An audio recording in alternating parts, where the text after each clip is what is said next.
এবার পাকিস্তানে দূরপাল্লার ব্যালিস্টিক ক্ষেপণাস্ত্র কর্মসূচির ওপর নিষেধাজ্ঞা আরোপ করেছে যুক্তরাষ্ট্র। গণবিধ্বংসী অস্ত্র ব্যবহার ও সরবরাহ ব্যবস্থাকে লক্ষ্য করে পাকিস্তানের জাতীয় উন্নয়ন কমপ্লেক্স বা এনডিসি এবং 3টি প্রতিষ্ঠানের উপর এই পদক্ষেপ নেওয়া হয়েছে।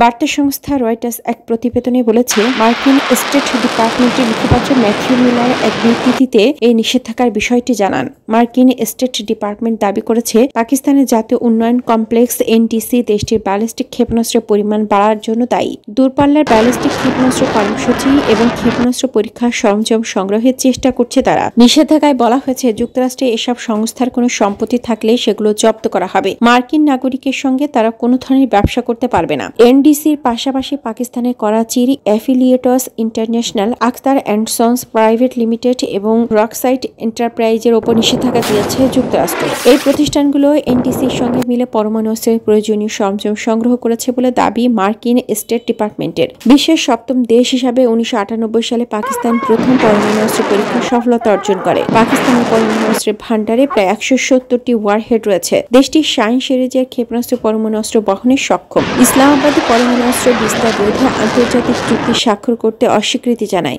এ চুক্তিকে পরমাণু অস্ত্র বিস্তার রোধের জন্য আন্তর্জাতিক ব্যবস্থার মূল ভিত্তি বলা হয়। অন্যদিকে যুক্তরাষ্ট্রের এই নিষেধাজ্ঞাকে দুর্ভাগ্যজনক ও পক্ষপাতমূলক বলে মন্তব্য করেছে পাকিস্তানের পররাষ্ট্র মন্ত্রণালয়।